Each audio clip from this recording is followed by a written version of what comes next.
ቀለል ብሎ መኖር ነው የምፈልግ ይላል። ይሄ የሚያደርገው ምንድን ነው? ሆዳም ነዋ። ሆዱ በቃ አስጥሞታል። ሌላ መስማት አይፈልግም። አብሶ የሀብታም ልጅ ከሆነ ደግሞ ይብሰዋል። ምክንያቱም እያደረጉ ነው። ኖ ልጄን የሚያስጨንቅ ነገር አትንገሩብ እየተባለ ነው የሚያድገው። እና ሆዳም አትሁኑ። መጥናችሁ መብላት አለባችሁ። ጾም መጾም አለባችሁ። አሁን ብለው ፈረንጆቹ አቅቷቸው ወደኛ እየሮጡ እየመጡ ነው። እግዚአብሔር የተመሰገነ ይሁን። ለምንድን እየመጡ ነው የምላችሁ? ድሮ ጾም ነውር ነው። የምግብ መፈጨት ልመት እንሽርሽሪት የሚካሄደው በየስንት ሰዓቱ ነው አሉ? በየ4 ሰዓቱ። አሁን ግን በ24 ሰዓት አንድ ጊዜ መብላት ወይም መጾም ከካንሰር ይጠብቃል። ተመስገን። እንኳን ካንሰርን አመጣው እግዚአብሔር። ስለዚህ መጾም ራሱ ለጤና ጥሩ ነው ብለው ቁጭ አሉ ማለት ነው። ድሮ ምናል መኖር ማለት መደሰት ነው። በቃ የፈለግከውን ነገር ስራ አሉ። አሁን ሳታኒክ ባይብል የሚባል ታትሟል። የሰይጣን መጽሐፍ ቅዱስ ማለት ነው። ሳታኒክ ባይብል የሚባለው ታትሟል። እና አትስረቅ ካለ ስረቅ ነው የሚል። አስርጋለሁ። ጊዜ ቢኖር ኑሮ አነብላችሁ ነበር። ቤት ነው ግን ያለ መጽሐፉና ሲገርም ነበር። ተቃራኒ ነው። ክርስቶስ የምታዝኑ ብፁዓን ናችሁ ይላል። እሱም ደግሞ ደስ ይበል የምትደሰቱ ብፁዓን ናችሁ አለ። አሁን ደስታን ፍለጋ እኮ ነው። ከሴት ጋር ደስታ አልበቃው ቢል ሰው ምን ጀመረ? ግብረ ሰዶማዊነት። ሴቷ ከወንድ ጋር የምትደሰተው ደስታ ቢያንሳት ሴት ከሴት ጋር። ይሄንን ያመጣው ምንድን ነው? በቃ ስክር ማለት ደስታን መርህ ማድረግ ነው። አሁን ግን ሲያቅታቸው ኖ መኖር ማለት መደሰት ሳይሆን ሰልፍ አክቹዋላይዜሽን ነው አሉ። ራስን ምን ማድረግ ነው? ማግኘትና እውን ማድረግ ነው። አሁን ይሄን ካመጡልን ዌልካም ብለን ሰልፍ አክቹዋላይዜሽን ማለት ዳዊት ለሰሎሞን ምን ያለው ነው? ልጄ ሆይ ሰው ሁን በሉ እስቲ። ሰው ሁን። እንደ እንስሳ ሳይሆን እንደ ማን መኖር ነው? ሰው መሆን፣ እንደ ሰው መሆን ነው። ስለዚህ ታስባል። ሆድ አይምሮን ያደፈርሳል ነው የሚለው። አይምሮን ያደፈርሳል። ረጅም ጊዜ ስትበላ አጥርተ ማየት አትችልም። የራስህን ስህተቶች ማስታወስ አትችልም። ትናንትን መገምገም አትችልም። ለነገ ማቀድ አትችልም። አሁን ምን ውስጥ እንዳለ ማወቅ አትችልም። ያደነዝዝሃል። አይምሮን ያደፈርሰዋል። እና አትስከሩ፣ አትጠጡ ፈጽሞ። ምን ያደርግላችኋል? መጥናችሁ ኑሩ። እንቅልፍ አትብሉ። እንቅልፍ የሚያበዛ ሰው የጤነኛ ሰው እንቅልፉ ስንት ነው? 4 ሰዓት ነው። 8 ሰዓት የሚባል የለም። ፈረንጆቹ ሞኝ ናቸው ጌታ። 8 ሰዓት የሚተኙ እንዳይመስልህ። አሁን የገሊት ልጅ ውጭ ሀገር ዕዳ ሲባል ሰምታችሁ ታውቃላችሁ? ከዚህ መጥተው እዚያ በኋላ ጥሩ ቀሚስ ለብሰው ጥሩ ፖርሳ ይዘው መጥተው በከተማው እንዴ እያሉ ሲያወሩ ሲዝናኑ ከርሞ ይመጡ ይመስላችኋል? ምሽት 12 ሰዓት እስከ ጠዋቱ 12 ሰዓት ይሰራሉ። ቁመው ማለት ነው። 12 ሰዓት ሰው እንዲህ እንደቆመ ይሰራል። 12 ሰዓት ታክሲ ይሰራሉ። ንድድ እያደረጓቸው ሞተር እየጋለ ማለት ነው። 12 ሰዓት ይሰራሉ። ለእኛ ነው ይሄ ንድፈ ሐሳቡ ለእኛ ነው የሚነገረን። ለእነሱ ስራው ነው የሚነገር። ገንዘቡን ለእነሱ ኃጢአቱን ለእኛ ነው የሚሰጡን ፈረንጆቹ። እብደቱን ለእኛ። አንተ ሮናልዶ ነው ጥሩ እንትና ነው ጥሩ ትላለህ። እሱ ዶላሩን ያከማቻል። ምን አገባ አንተ ከሱ 1 ብር እስቲ ልኮለት የሚያውቅ እስቲ እንደው ለበዓል እንደው 1 በግ ብሎ ልኮላችሁ ያውቃል? ምን ጨነቀ እሱ? የጫማ ቁጥሩን ሳይቀር የምሸመድዱ ምን በወጣችሁ ነው? እንትና ሊያገባ ነው። ምን አገባ አንተ? እኮ አላገባህም። የምታገባበት 1 ጎጆ አልቀለስክም። 5 ብር የለህም። እንትና የሚባለው ተጫዋች ሊያገባ ነው። ምን ጨነቀ? እንትና የሚባለው ዘፋኝ ሊያገባ ነው። እንደዚህ ያለ ነገር መቅረት አለበት። በትክክል መኖር መጀመር አለባችሁ። እስኪ መነሳት በሉ በሉ ከዚህ ተነሱ በሉ እስኪ። ከምን? ከሆዳምነት በሉ። አዎ ከወሬ ደግሞ አንድ ልንገራችሁ እስኪ። አሁን ኢትዮጵያ የምትስተካከለው እንደዚህ ስትሆን ነው። አዎ ችግሩ የእንትና ነው። አዎ ችግሩ የምክትሉ ነው። አይ እንትን ይሰሟችኋል ወይ ነው? እነዚህ ሰዎች እንዲህ አይሰሙም። ሌላ ነገርና ሌላ ዓለም ውስጥ ናቸው። ላይሰሙ ለምን ጊዜን ታባክላለህ? ዝም ብለህ ስራህን ስራ ጌታዬ። እኔ እውነቴን ነው። አሁን መጥቶ ሰው እንዲህ ነው ፖለቲካው እንዴት ያዩታል ኢትዮጵያ? እኔ ምንም አላይም። እኔ የማየው አሁን ማስተማር ነው፣ ድርሻዬ ማስተማር ነው። ምን ማለት እንደሆነ ግን ገብቷቸዋል። የራስህን ስራ። ለማይሰማ ሰው አትናገር። አይሰሙህም። ጊዜን የሚያበቀው እንትናው እንደዚህ ያደርገው እንትን ነው የእንትን ኃላፊ በዚህ አሁን በመጣው በቴክኖሎጂ ዓለም በጣም ብዙ መተግበሪያዎች መጥተዋል አይደል? አፕሊኬሽንስ። ያ ሁሉ በየጊዜው ክሬት የሚደረግ ለምን ይመስላችኋል? ሰውን በደንብ ለማወክ እኮ ነው አይደለም? ነው መርካት አቅቶክ እኮ ነው። አሁን ዩቲዩብ ብቻ ይበቃ ነበር። ፌስቡክ፣ ከዛ ቲክቶክ፣ ኢንስታግራም፣ ሜሴንጀር፣ ቴሌግራም፣ ቫይበር ጨምሩ፣ ኢሞ፣ ከዛ ዋትሳፕ፣ ትዊተር፣ ሌላ በጣም ብዙ አለ ደግሞ ምናምን ስካይፕም ቢሆን ዙም፣ ሌላ ደግሞ የሆነ ነገር በጣም ብዙ ነገሮች ነው ያሉት ማለት ነው። እነዚህ ሁሉ ለምንድን ነው ክሬት የተደረጉት?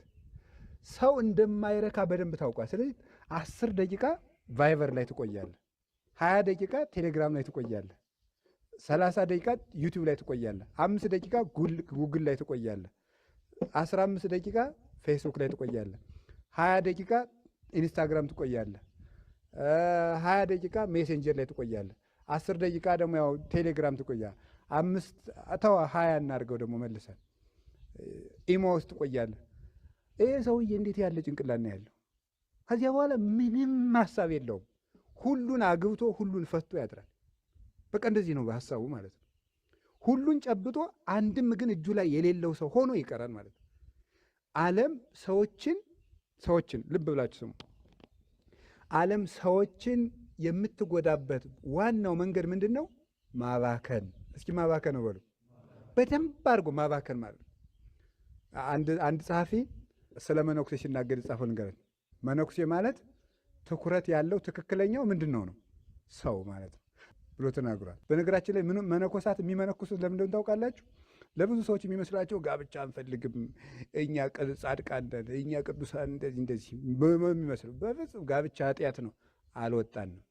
ጋብቻ እንዲህ ቤተክርስቲያናችን ወርቅ ቤተክርስቲያን ያለችው። እኛስ ጋብቻ ክቡር እንደሆነ ምን እንላለንም ነው እናውቃል። በዕለት በቅዳሴ ነው እንደዚህ የምትለው። በቅዳሴ በየሜዳውም አትድርም እንደዚሁ እየቀለደች። እንዲሁ ምን በቃ እንዲህ ክርስቶስ ባልን ይወክላል፣ ቤተ ክርስቲያን ደግሞ ሴቲቱ ትወክላለች። ማግባት እንደ ክርስቶስና እንደ ቤተ ክርስቲያን ሙሽርነት ነው ብላ በኤፌሶን 5 ላይ የምታስተምር ቤተ ክርስቲያን ናት። ጋብቻ ቅዱስ ነው። ሌላው ቀርቶ ክርስቶስ ጋብቻ ባይሆን ይወለድ ነበር። ባይኖር ምን ማለት ነው? ጋብቻ ባይኖር ድንግል ማርያም ባትወለድ ማለት ነው። እሷ በድንግልና ነው የወለደችው። እንዴት ሊወለድ ይችላል? ጋብቻ ክርስቶስ እንኳን ከሰማይ እንዲወርድ ምክንያት ነው። ባይኖር ክርስቶስ አይወለድም፣ እናቱ የትዳር ውጤት ስለሆነች። ታዲያ ለምንድን ነው መነኮሳት የሚመነኮሱት ስትሉት፣ በትክክል ክርስቶስን ማሰብ የሚችሉበት ምን ለመፍጠር ነው። ምን ለምትሉት ከባቢ አየሩን በሉት፣ በቃ እንደዚህ ያለ ማግኘት ነው። በቃ ክርስቶስን ብቻ ማሰብ እንዲቻል። ስታገባ በጣም ብዙ ነገር ነው ያለው፣ ግን አግቡ። ስታገቡ በጣም ብዙ ነገር ነው፣ ግን እያሰብከው ነው መግባት ያለብህ ነው። አሁን እኔ እዚህ ዋልኩኝ፣ ተነስቼ ሂጄ ቤቴ እተኛለሁ፣ ተመስገን። ስነሳ ማንን ነው የማስበው? ክርስቶስን ነው የማስበው። ስትነሳ አንተ ሚስትን ነው የምታስብ። ታስባለህ ማለት ነው። ውለህ ትመጣና ቀጥታ ወደ አልጋ መሄድ ትችላላችሁ። ተመስገን። እንዲያውም ዛሬ ራት አልበላ ማለት ትችላላችሁ? አችሉ እንዴ? አታጫውተኝም እንዴ ትላለች። አጫውተኝ እንጂ እንዴ፣ ሆቴል መሰለ የምታድረው ሚስት እኮ ነው፣ ቁጭ በልና አውራኝ ትላለች። ካላወራት ትቆጣለች። ደግሞ የማውራት ግዴታም አለብህ። ለምን? አካልህ ናት። ስለዚህ ይሄ እንዴት ሆኖ ይሆናል? ስለዚህ ያገባ ሰው ሚስቱን እንዴት ደስ እንደሚያሰኛት ምን ይላል አለ ቅዱስ ጳውሎስ? ያስባል አለ አንደኛ ቆሮንቶስ ምዕራፍ 7 ላይ። ያላገባ ሰው ግን ክርስቶስን እግዚአብሔር እንዴት ደስ እንደሚያሰኘው ያስባል አለ። ከዚያ የተሳ ሴቷም እንደዚሁ ወንዱም እንደዚሁ ማለት ነው። ስለዚህ አሁን ግን እኔ የምነግራችሁ ጋብቻ ቅዱስ ነው። ክርስቶስ ባርኮታል፣ ቀድሶታል። ተገኝቶ ውሃውን ወይን አድርጎ ራሱ የባረከው ትልቅ የመንግስተ ሰማያት በር ከምስጢራተ ቤተክርስቲያንም አንዱ ነው። ከሰባቱ ምስጢራተ ቤተክርስቲያን አንዱ ጋብቻ ነው። ያለ ቁርባን የማይፈጸውም ለዚህ ነው። ተጠምቀ ሳትቆርብ እንደማትቀረው ሁሉ አግብተ ሳትቆርብ አይሆንም ማለት ነው። ክርስቶስ የሌለበት ትዳር ምንድን ነው የሚባለው? ተራ አጥር ነው፣ ስብሰባ ነው። ክርስቶስ ያለበት ትዳር ነው ትዳር የሚሆነው። ግን የሆነ ሆኖ የምነግራችሁ ባላችሁበት ቦታም ሆነ የግድ መመንኮስ የለባችሁም። ሁሉም እንደተጠራበት ይኖር አይደል? ቅዱስ ጳውሎስ ሁሉ እንደተጠራ ይኖር ብሏል። ትዳር እግዚአብሔር በትዳር አገለግላለሁ ካላችሁ ግቡና ራሳችሁን ጠብቁ። ግን ስትኖሩ ከመባከን ተጠበቁ ነው። ምንም የማታፈሩበት ሜዳ ላይ አትሰማሩ። ምንም የማታፈሩበት ሜዳ ላይ አሁን በጣም አንድ ሰውዬ የተናገረው ነው። አሜሪካዊ ሰውዬ ነው እና አሜሪካ ደነቆረች ብሎ ነው ሰውዬው የሚናገረው። መጽሐፉን ነው ያነበብኩት። በጣም ትልቅ ሳይንቲስት ነው። አሜሪካ ደነቆረች እባካችሁ ተብሏት። ያደነቆራት ደግሞ ሶሻል ሚዲያ ነው ብሏል። ምክንያቱም ሰው በጣም ብዙ እውቀት ሚዲያ ላይ ስለሚያገኝ ያንን እያየ ብዙ የማውቅ እየመሰለው ግን ምንም የማያውቅ ላለመስማትም የሚፈልግ ትውልድ። ለምሳሌ ምንድን ነው የሚለው? እንደዚህ ታውቃለች ስለ ሰርች ላድርገው ነው የሚለው። አያውቅም፣ አያነብም። ሁሉን የማውቅ ይመስል ሁሉ እጁ ላይ ያለ ይመስለዋል። ነገር ግን ምንም የለው። ሌላው ቀርቶ ስልክ እንዴት ያለ ሱስ እንደሆነ ታውቃላችሁ አይደል? ለምሳሌ አሁን ሪከርድ ታደርጋላችሁ። ሪከርድ እያደረጋችሁ ነው፣ ጥሩ ነው፣ እየነቀፍኳችሁ እንዳይመስላችሁ። ግን ሪከርድ ማድረግ ራሱ ግን ችግር እንዳለው ታውቃላችሁ። አይ ሪከርድ ስላደረግኩት ኋላ ተኝቼ ሰማዋለሁ ብሎ የማይሰማ ሰውም ይኖራል። እየተማረ ይቀንሳል የመያዝ አቅሙን። ጓግቶ መዝግቦ ባይምሮ የመያዝ አቅምን ይቀንሳል እሱ ራሱ። እና በጣም አሁን ፈረንጆቹ በጣም ከብዙ በሽታዎች አንድ በሽታ ተደርጎ ፎን አዲክትድ የሆነ ሰው ራሱ አንድ በሽታ ሆኗል። አማካሪ እያስቀመጡ ነው አሁን ዶክተሮችን። እኔ አይቻለሁ ራሱ እንደ ብዙ ሀገር እንኳን አልሄድኩም። አንድ ቦታ ብቅ ብዬ ባስ ውስጥ ዝም ብሎ ሰው ኤርፎንና እዚህ ዝንጀሮ ነው የሚመስል ሰው ሁሉ እያደረገ ማለት ነው። ደህና አደራችሁ አይባልም። የኛ ሀገር ሰው እኮ ደህና አደራችሁ፣ ደህና ናችሁ፣ ልጁም ከብቱም ደህና ነው ብሎ ነው የሚል። ደህና አደራችሁ አይልም። ዝም ብሎ ዝንጀሮ እያለ የሚኖር በጣም ነው የሚያሳዝነው በእውነት ማለት ነው። በጣም ራስ ወዳድ ያደርጋል። እና ከዚህ ለመውጣት መሻገር አለባችሁ። እንድንሻገር ተነሱ ከዚህ እንነሳ በሉ። እንነሳ በሉ። ተነሱ ከዚህ እንሂድ በሉ። እስኪ ከዚህ ምን እንበል? ከየት ነው የምንሄደው? ከዚህ አሁን ካልኳችሁ ይህን ለመናገር ነው ርዕሱን የመረጥኩበት ምክንያት። ከዚህ መውጣት አለብን። ከዚህ ካልወጣን መኖር አንችልም። ከዚህ በኋላ ጌታችን ኢየሱስ ክርስቶስ የጸሎተ ሐሙስ ዕለት ነው የነገራቸው። መጨረሻ ላይ ሁሉን ነገር አከናውኖ ሲጨርስ ይሁዳ ሰዎቹን ሰብስቦ ሊያስይዘው እየመጣ እንደሆነ አወቀ። ሲያውቅ ተነሱና ከዚህ እንሂድ፣ እስመ ይመጽእ መልአኩ ለዝንቱ ዓለም ወይረክብ ምንተኒ በላዕሌ፣ የዚህ ዓለም ገዥ ይመጣል በእኔ ላይ ምንም አያገኝም እና ተነሱ ከዚህ እንሂድ አለ። የዚህ ዓለም ገዥ ያለው ሰይጣንን ነው። ምንም አያገኝም ያለው ክርስቶስ እንዲሰቀል ምንም የኃጢአት ምክንያት የለበትም። በአንደበቱ ሐሰት የለበትም። በሰውነቱ ክፋት የለበትም። የምኞት ሐሳብ እንኳን የለበትም። ንጹህ መስዋዕት ነው እሱ። ስለዚህ እንደዛ ስለሆነ በእኔ ላይ ምንም በደል አይገኝብኝም፣ እንሂድ ግን ከዚህ አለ። ልብ ብላችሁ ስሙ። እንሂድ ከዚህ እስመ በጻሕዘ ያገባን የሚያስይዘኝ መጥቷልና ይላል። ምን ታያላችሁ? አንደኛ ቸርነቱን ልብ ብላችሁ አስተውሉ። ቸርነቱ ምንድን ነው? ጌታ ይጸልይበት የነበረው የአትክልት ስፍራ ነው።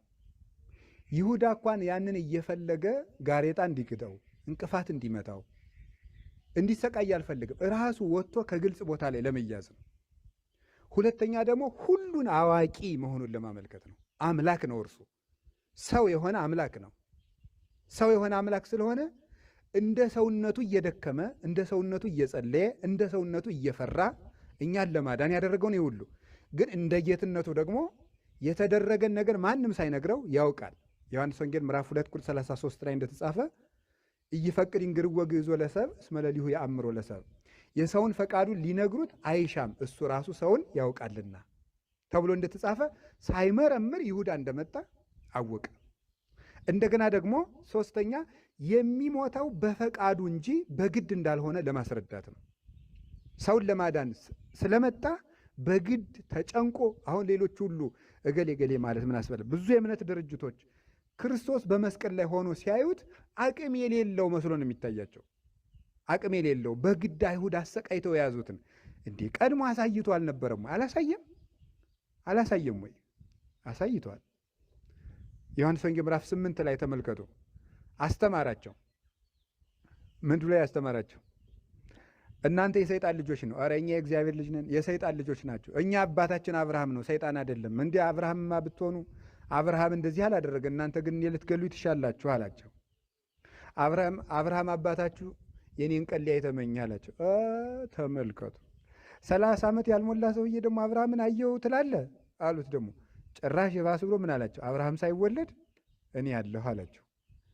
እንግዲህ ይውላችሁ በእውቀት አቅም የሌለው ሰው ማሸነፊያው ምንድን ነው? ዱላ ነው።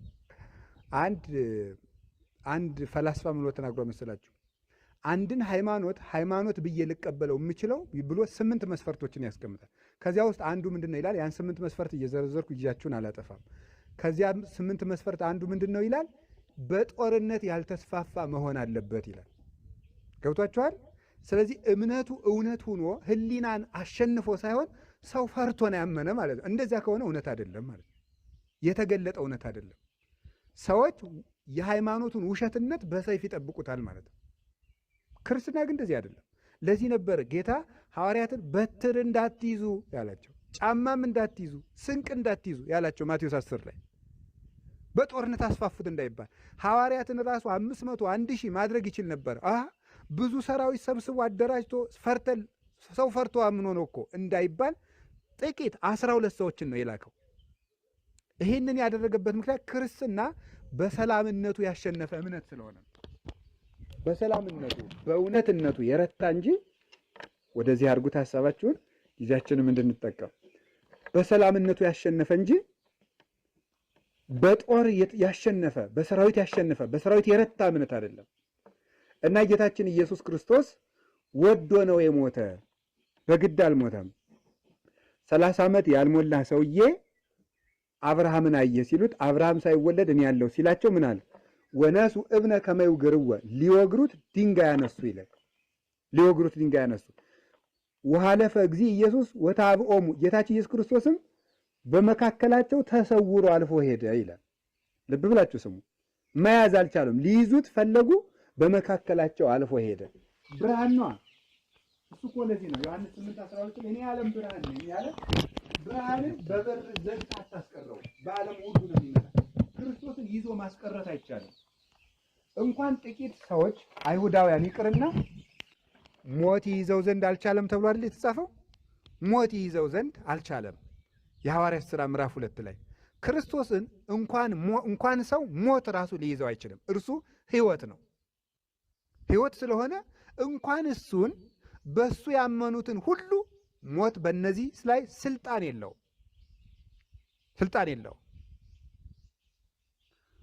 የራዕየ ዮሐንስ ምዕራፍ 20 ላይ ቁጥር 14 ላይ እንደተጻፈ ብፁዕ ዘረከበ ክፍለ በትንሣኤ እንተ ትቀድም መጽያ፣ በመጀመሪያዊቱ ትንሣኤ ዕድል ያገኘው ሰው ንዑድ ክቡር ነው፣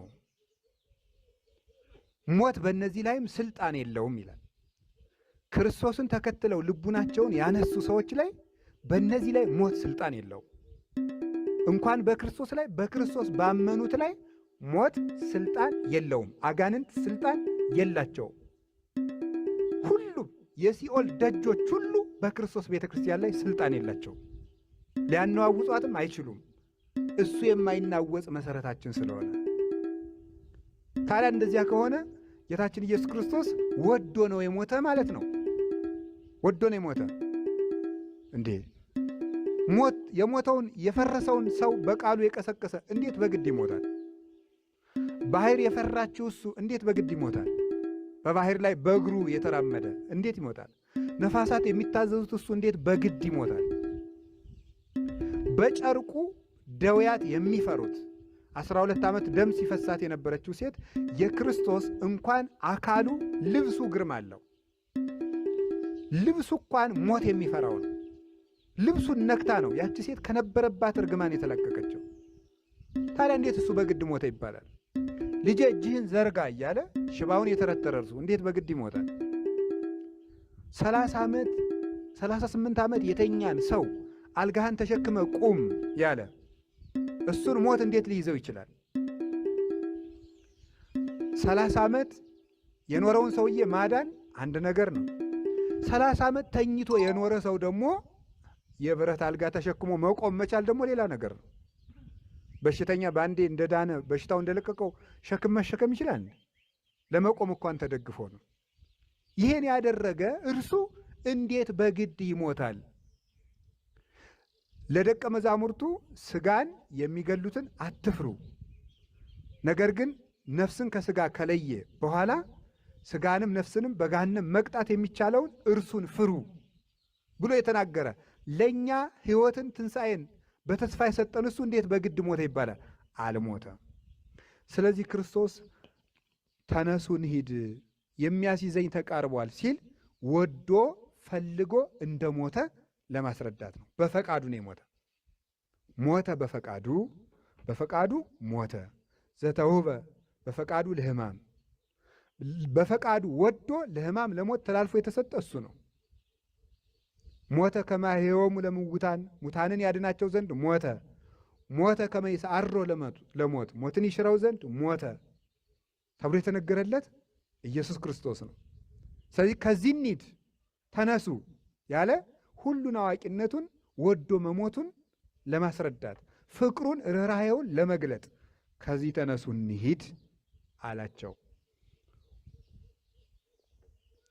ከቃሉ ጋር ናቸው አይደል? እግዚአብሔር ከሁላችን ጋር ይሁን። ዮሐንስ ወንጌል ምዕራፍ 10 ቁጥር 17 ላይም ስጋዬን ነፍሴን ከስጋዬ ራሴ ልለያት ስልጣን አለኝ፣ ብጉህ ሊታን ብራይ ወሲማ መልሼም አዋህድጄ ላስነሳት ስልጣን አለኝ፣ አልቦ ዘይሃይደንያ እምዴ ነፍሴን ከእጄ ሊነጥቃት የሚችል ከቶ ማንም የለም ብሎ ተናግሯል። ስለዚህ ክርስቶስ ወዶ ነው የሞተው። ሳያውቅ አይደለም የሞተው። አይሁድ ተሳስተው አይደለም የሰቀሉት።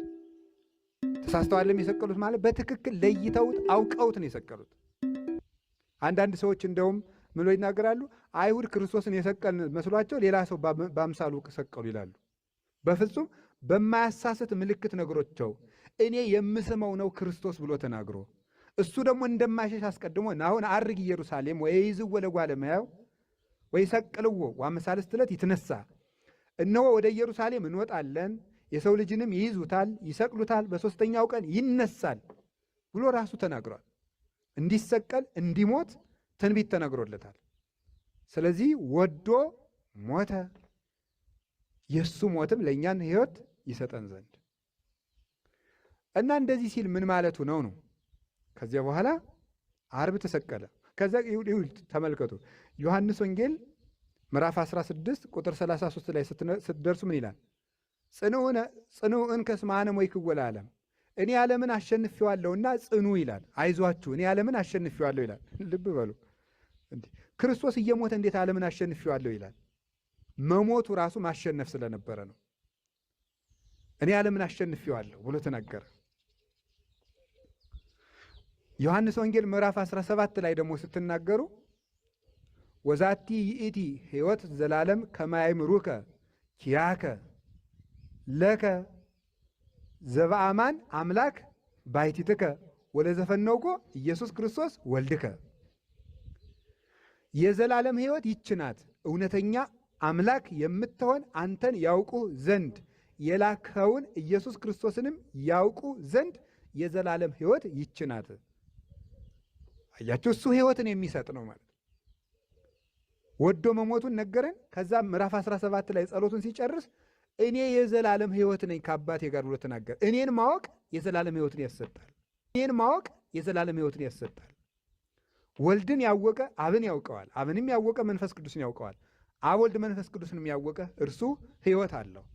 እነሱን ያላወቀ ሰው ሕይወት የለውም ከቶ። ታዲያ እሱ ክርስቶስ ፍጡር ቢሆን ኑሮ እንዴት ሕይወት ሊሰጥ ይችላል? በወልድ ያመነ የዘላለም ሕይወት አለውስ እንዴት ብሎ ይናገራል? ከዛ ምን አለው? አባቴ ወይ የሰጠኝን ሥራ ወአነ ሰባይኩከ ፈጽሜ ግብረ ዘወሀብከኒ፣ የሰጠኝን ሥራ ሁሉ ጨርሼ አንተን አከበርኩ።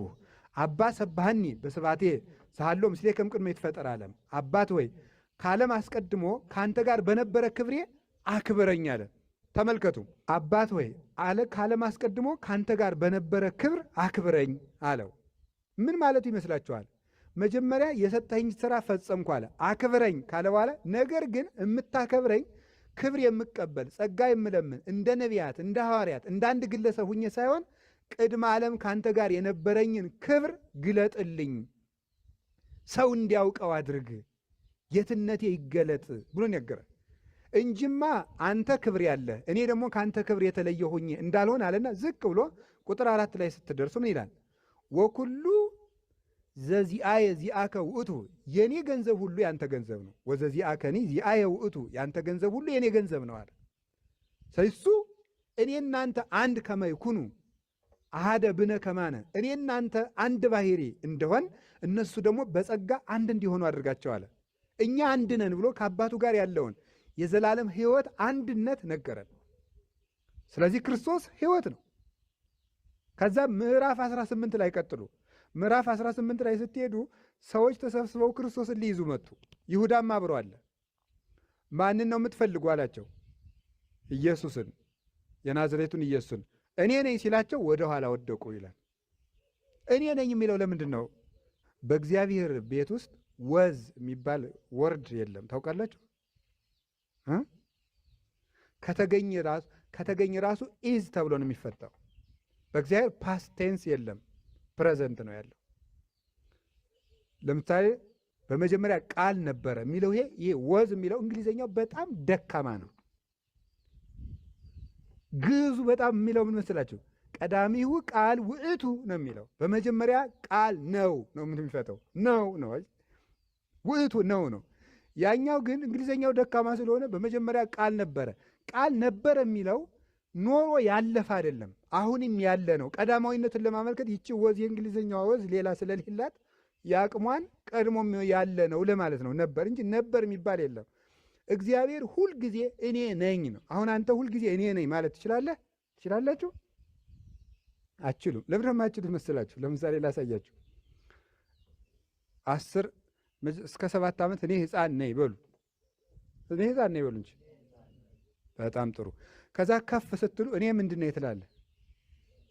ወጣት ነኝ ትላለህ። ከፍ ብለህ 40 ግባና ምን ትላለህ? እሺ 80 ግቡና ምን ትላላችሁ? ሽማግሌ። ስለዚህ እኔ ነኝ ማለት አንችልም ማለት ነው። ምክንያቱም እኔ ነኝ ማለት ሁልጊዜ በአንድ ማንነት መኖር እንችላለን ወይ ማለት ነው። ትችላለህ? አችልም? አይቻልም። እኔ ዛሬ ጤነኛ ነኝ፣ ነገ ምን ትሆናለህ? አሁን ለምሳሌ ኃያል ነኝ በል፣ ቆይተ ምን ትሆናለህ? አሁን እኔ ጠግቤ ያለው ቆይተ ምን ያደርጋል? እግዚአብሔር የሚለወጥ ማንነት ስለሌለው እኔ ነኝ የሚለው በእግዚአብሔር በነገረ እግዚአብሔር ትምህርት፣ በቴዎሎጂ ትምህርት እኔ ነኝ የሚለው ቃል በጣም ኃይለኛ ቃል ነው። የማይለወጥ ማንነት ማለት ነው። የማይለወጥ ክርስቶስ ለምሳሌ እውነት ይባላል። እውነት ማለት ምን ማለት ይመስላችኋል? ትርጉሙ እውነት ማለት የማይለወጥ ማለት ነው። የማይለወጥ ማለት የእውነት ትርጉሙ ይሄ ነው። አፍላጦን ወይም ፕሉቶ ወይም ፕሌቶን በሉት እንዳነባባቸው እነ ሶቅራጥስ እና አርስቶትል እውነት ምንድን ነው እያሉ ዝቅጥ ሲሉ የለም ጌታ እውነት እግዚአብሔር ስለሆነ ተፈላስፋ አታገኘው። ጌታ ለጲላጦስ ስለ እውነት ልመሰክር መጥቻለሁ አለው። ጲላጦስ ብድግ አደረገና እውነት ምንድን ነው አለው። ጌታ ዝም አለው። ምን ማለት ይመስላችኋል? እውነትማ እኔ ነኝ፣ እኔንም እየሰቀልከኝ ነው እያለው ዝም ያለው። እውነትማ እኔ ነኝ እያለው ነበር። እግዚአብሔር እውነት ነው። ለዛ ክርስቶስ እውነት ነኝ፣ መንገድ ነኝ፣ ሕይወት ነኝ ሲል እግዚአብሔር ነኝ እያለ ነው። ፍጡር እውነት አይባልም። እውነት የሚባል ስም አይሰጠውም። ፍጡር አምላክ ብቻ ነው። ለሙሴ እግዚአብሔር ምንድን ነው የነገረው? እኔ ነኝ። እስቲ እኔ ነኝ በሉ። አያችሁ፣ እኔ ነኝ። ዘሃሎ ማን ላከኝ ልበል ሲለው እኔ ያለና ምንድን ነኝ ነው ያለው? የሚኖር ነኝ። አልፋ ኦሜጋ ማለት ነው። መጀመሪያውና መጨረሻው ያለና የሚኖር ነው እንጂ የነበረና የሚኖር አይደለም የሚለው። ያለና የሚኖር ነኝ እኔ ያለው እኔ ነኝ። ጌታ በባህር ላይ እየተራመደ ሲመጣ ሐዋርያት በማይበል ውስጡ ነው እየተንጓለሉ ሳሉ ማይበሩ እያሰቃያቸው ሳለ ጌታ በእግሩ እየተራመደ መጣ። በእግሩ እየተራመደ ሲመጣ ምንድን ነው ያላቸው ይመስላችኋል? አይዟችሁ እኔ ነኝ። እስኪ በሉ እንጂ አይዟችሁ። ምንድን ነው ያላቸው? እኔ ነኝ። እንድታሰምሩባት እኔ ነኝን። እኔ ነኝ ለክርስቶስ ዝም ብሎ ቃል እንዳይመስላችሁ። የዚህ ባህር ጌታ ማንኝ እያላቸው ነው። ምክንያቱም ማይበሉ እያወካቸው እያለ እነሱ የፈሩ ሲጀመር ውሃውን ነው እንጂ እሱን አይደለም የፈሩት። ማይበሉ እያወካቸው እያለ እኔ ነኝ ማለት ነው። ይሄ ይለወጣል። መርከቡም ይለወጣል፣ የእናንተ አካልም ይለወጣል። እማልለወጥ እረኛችሁ ግን ማንኝ እያላቸው ነው? እኔ ነኝ። ሌላ ጊዜ በመርከብ ተሳፍረው እየሄዱ እያለ ማይበሉ መርከቢቱን እስኪያሰጥማት ድረስ እሱ ተኝቷል። ተነስቶ ኧረ እባክህ አድነን ብለው ቀሰቀሱት። ተነስቶም እናንተ እምነት የጎደላችሁ ስለምን ትፈራላችሁ? ይሄ ምን ማለት ነው? ለምን ይመስላችኋል? ይሄ ቃል ገብቷቸው ጋር እናንተ እምነት የጎደላችሁ ስለምን ትፈራላችሁ የሚላቸው ለምንድን ነው? ማይበሉን ሊሰጥም እየገነፈለ ነው። መርከቢቱ ልትሰጥም ነው። እምነት የጎደላችሁ ምን ማለት ነው? እየጠፋን ለምንድን ነው የማንፈራው ብትለው ከሱ ጋር እያለን አንጠፋም አትሉም ወይ ነው። ከሱ ጋር እያለን አንጠፋም አትሉም ወይ? እኔ እንደሆንኩ አታውቁም ወይ? ከዛ አይሁድን ደግሞ ምንድን ነው ያላቸው? እኔ እንደሆንኩ ባታምኑ ትጠፋላችሁ። በጣም ነው የሚገርመኝ። ለማያመንክሙ ከመአነ ውእቱ ትመውቱ በኃጢአትክሙ፣ እኔ እንደሆንኩ ባታምኑ በኃጢአታችሁ ትሞታላችሁ አላቸው። ምን እንደሆንኩ ባታምኑ ያላቸው ወገኖች? እኔ እንደሆንኩ ባታምኑ ምንድን ነው? እኔ እንደሆንኩ ያዙልኝ። የናዝሬት ሰው እንደሆነ ያውቃሉ አያውቁም? እሺ የድንግል ማርያም ልጅ እንደሆነ ያውቃሉ አያውቁም? የሀገራቸው ሰው እንደሆነ ያውቃሉ አያውቁም? የ30 ዓመት ወጣት እንደሆነ ያውቃሉ አያውቁም? እና እኔ እንደሆንኩ ባታምኑ ምን ማለት ይመስላችኋል? አምላክ እንደሆንኩ ባታምኑ ማለት ነው። እኔ የምትለው ቃል ለእግዚአብሔር አንተ ነህ ነው። አንተ እኛ ነህ አንባልም፣ እሱ ነው። አንተ ግን ያው እስቲ በሉ አቤት። አንተ ግን ያው አንተ ነህ። ምን ማለት ነው? እግዚአብሔር ማለት ምን ማለት ይመስላችኋል? እግዚአብሔር ማለት ነው። ገብቷችኋል? እግዚአብሔር ማለት ምን ማለት ነው? እግዚአብሔር ምናልባት አሁን ይህን ቃሉን መተርጎም ይቻላል በስነ መለኮት ትምህርት አባቶች ያስተማሩትን። ግን የመጨረሻው ስለ እግዚአብሔር የምታውቀው እውቀት እግዚአብሔር እንደሆነ ብቻ ነው የምታውቀው። እግዚአብሔር ራሱ እግዚአብሔርን እንደሚያውቅ ብቻ ታውቃለህ እንጂ ስለ እግዚአብሔር አውቆ የጨረሰ ፍጡር አልነበረም፣ የለም፣ ሊኖርም አይችልም። ይህን ነበር ያስረዳቸው። ስለዚህ ጌታችን ኢየሱስ ክርስቶስ እኔ ካንተ ጋር አንድ ነኝ ብሎ ነገረን። ከዛ እኔ ነኝ ሲላቸው እንዳትረሱ፣ ሊይዙት ጎመድ ይዘው ሲመጡ እኔ ነኝ ሲላቸው ይቺ እኔ ነኝ የምትለው ቃል ምን አደረገቻቸው? እንግዲህ እኮ ሰውየውን አይተውታል። ሊይዙት ነው እኮ የመጡ፣ አያዩት ነው። የጨመረው ነገር የለም። ሰራዊቱ ከተፋሉም አልተባለም፣ ዱላም አልያዘም። የጨመረው ነገር የለም። ምን አባታችሁ ነው ልትይዙኝ የመጣችሁም አላለ። ዝም ብሎ ምንድን ነው ያለው? እኔ ነኝ ስላቸው ጣለ። የክርስቶስ እኔነት ሞትን የሚያስፈራ፣ አጋንንትን የሚያስፈራ፣ መቃብርን የሚረታ፣ ሲኦልን የሚበዘብዝ፣ የሞት ደጆችን ሁሉ የሚሰባብር ሕይወት የሆነ እኔነት ነው የእግዚአብሔር ማንነቱ። የክርስቶስ ማንነት እንደዚያ ነው። ለዚህ ነው ቅዱስ ጳውሎስ የባሪያን መልክ ይዞ መጣ፣ ጌትነቱን እንደ መቀማት እንኳን አልቆጠረውም ብሎ የተናገረ። የባሪያን መልክ ይዞ መጣ፣ ግን ጌትነቱን እንደ መቀማት አልቆጠረውም። በባሪያ መልክ ይታያል፣ ግን ንጉሥ ነው። ሰማይና ምድር ሁሉ ጌትነቱን ሲያመሰግኑ ዋሉ። ይሄ አምላክ በዕለተ ዓርብ ተሰቀለ። አሁን አንድ ሐሳብ እስቲ ላስታውሳችሁ። ጌታችን ኢየሱስ ክርስቶስ ዓርብ ጧት ተከሶ ሲቆም ምስክሮቹ ስንት ናቸው? የከሳሽ ምስክሮች ስንት ይመስላችኋል? በጠቅላላ የኢየሩሳሌም ሕዝብ ነው ምስክሮቹ። እርሱ መከላከያ ምስክር አቅርቧል አላቀረበም? እሺ እኔ እንደዚህ ያለው ሰው ነኝ፣ እኔ እንደዚህ ያለው ሰው ነኝ፣ እኔ እንደዚህ ያለው ሰው ነኝ ብሎ ስለ ራሱ ተናግሯል አልተናገረም? ምንድን ነው ያደረገ? ዝም። ከዛ ንጉሱ ምን ብሎ ነው የፈረደ? መጨረሻ ላይ በዚህ ሰው ላይ ምንም በደል አያችሁ? የዝምታውን ኃይል ራሱ አያችሁት? ዝም ብሎ የሚረታ ክርስቶስ ነው። ዝም ብሎ ነው የረታቸው ማለት። አንድ አልተሟገተም፣ ምስክር አላቀረበም፣ ዝም አለ። እንግዲህ ስለ ክርስቶስ ለጲላጦስ ሌላ ያስረዳው ሰው የለም። እኔ በዚህ ሰው ላይ ምንም በደል አላገኘሁም። በዝምታው ከሃሊነቱን ገለጠና ከዚያ ሰማይና ምድር ሁሉ የእሱን ጌትነት መሰከሩ። ፀሐይ፣ ጨረቃ፣ ከዋክብት ሁሉ ብርሃናቸውን ገፈፉ። ለእኛ ብርሃንን ሰጥተህ የፈጠርክን አንተ እርቃንህን ልትታይ አይገባም ብለው ለሱ እርቃኑ እንዲሸፈን ከ6 ሰዓት እስከ 9 ሰዓት ድረስ ምን አደረጉት? ብርሃናቸውን ሸፈኑ። አባ ጊዮርጊስ ዘጋስጫ ኢትዮጵያዊ ሊቅ ምን አለ? ፀሐይ ጸልመ ወርህኒ ደመ ኮነ ወከዋክብት ወድቁ ፍጡነ ከመ ኢይራዩ እርቃኖ ለዘአልበሶሙ ብርሃነ።